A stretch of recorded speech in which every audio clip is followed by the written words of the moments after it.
Module 2, Lesson 4, Definition of Reflection and 3 Basic Properties.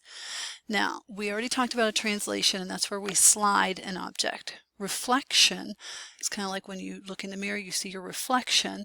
It is the mirror image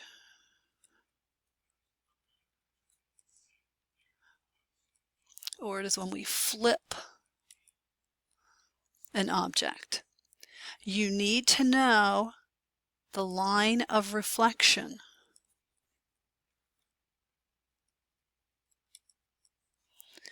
Now, a lot of times we just use the x-axis as a line of reflection or the y-axis as a line of reflection. Sometimes, though, we have a separate line of reflection. So here, for example, is a line of reflection.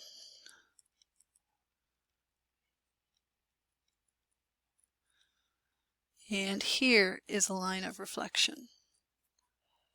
So we're going to look at this picture first. Now I have two things I can reflect. I can reflect this dot, which is actually already reflected across. So A would be the pre-image and A prime would be the image. But let me show you this on paper here. If I have this dot, I'm going to draw this line.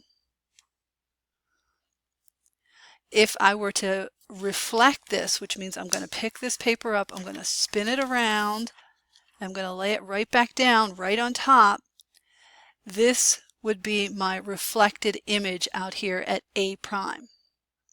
All right. Now, what happens there is this distance and this distance are the same.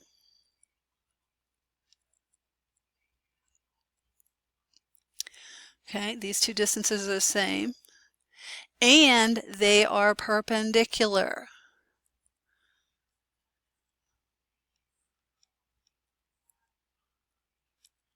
Okay, the line connecting those two dots is perpendicular to the line of reflection. All right, now we have this line of reflection on here already, so what I'm going to do is I'm going to reflect this rectangle now.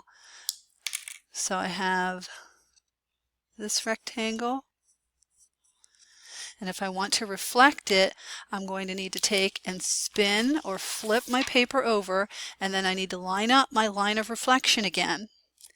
And then I have to translate this back onto my paper. So this would be my reflected rectangle. All right, so I'll do another one of those up here. Here's my line of reflection. Here's what I'm going to reflect. So I need to pick my paper, pick my transparency up and flip it over. Line my line of reflection back up, and then this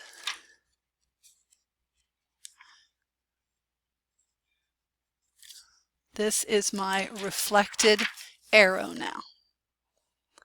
Okay, so line up the line of reflection. When you flip your paper over, when you flip your transparency over, you need to make sure you line up your line of reflection before you draw the image underneath the transparency. All right, we're also going to talk about these things also again. These are what we looked at when we talked about translations. They are also true for reflections. When we reflect an object, whatever object we start with is the object we end with. Lines reflect to lines, segments to segments, rays to rays, angles to angles, etc. The length of the segments are congruent and the angles are congruent. Your object does not change shape or size. It just changes orientation on your paper. All right, so when we reflect, we do not get a different size object.